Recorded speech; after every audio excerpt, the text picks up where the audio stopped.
Feeling like a failure already in 2024? Well, welcome to the club. You know what? 90% of people feel this way, even if social media suggests a different thing.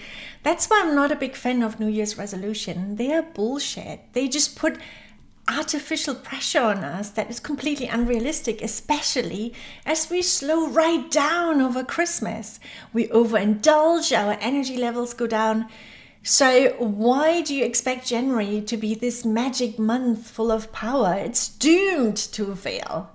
Now, I usually take the first week in January off. I did so this year. I had a few client calls here and there, but I felt really proud of myself for, not kind of like succumbing to the pressure of New Year's resolution.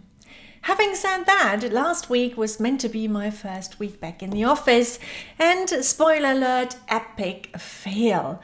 I felt frazzled and overwhelmed. Not sure if I shared it on this channel before, but I have ADHD, and I usually compare ADHD to a wonderful zoo. I make sure all the zoo, kind of like the cage doors, are closed, and I'm going around checking everything is happy. Last week, all the cage doors were open because I set an unrealistic routine. I should have eased myself into that second week, and I didn't. I actually signed up for a 6-week fitness program. I know, but it's a friend of mine, and to be honest, she is amazing, and I really want to support her and her business. Plus, I just want to kind of combat that slight overindulgence of Christmas. But I didn't schedule it in. My mistake. I didn't schedule the workouts in. I didn't schedule in that my daughters had a mock week at school, so like an exam week, and that causes a lot of stress, and they're home more. I have to drive them more. I didn't schedule any of that in. I just thought it is week 1 of like any other week I had last year, and it wasn't, and it just sent me into overdrive. And last Thursday, I just felt like a complete failure. I just thought like, oh my gosh, I thought I was so well prepared, and here we are, worse than ever. So Friday, I just had to unplug myself, and it was so good. I met a friend for coffee. It felt good talking it out.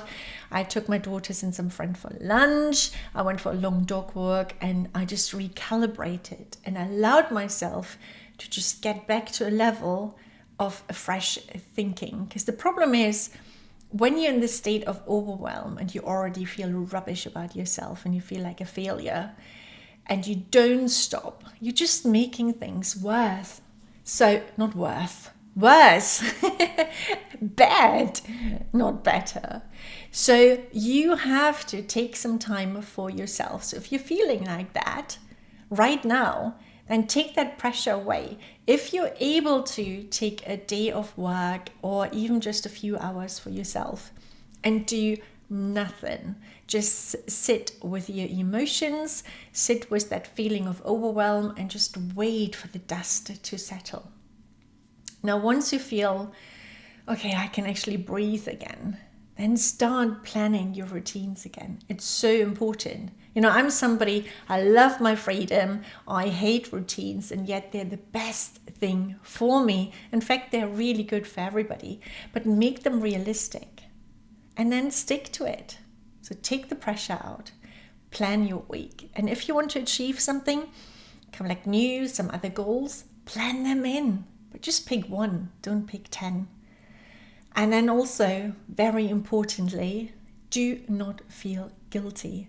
We kind of like batter ourselves up on going like, oh, you're useless, you failed again. What use does it bring?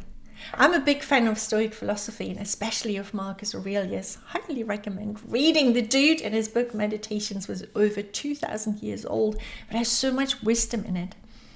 And in it, he says something I'm going to paraphrase, we are only human and we fail. What's important is that you get back to the rhythm of things.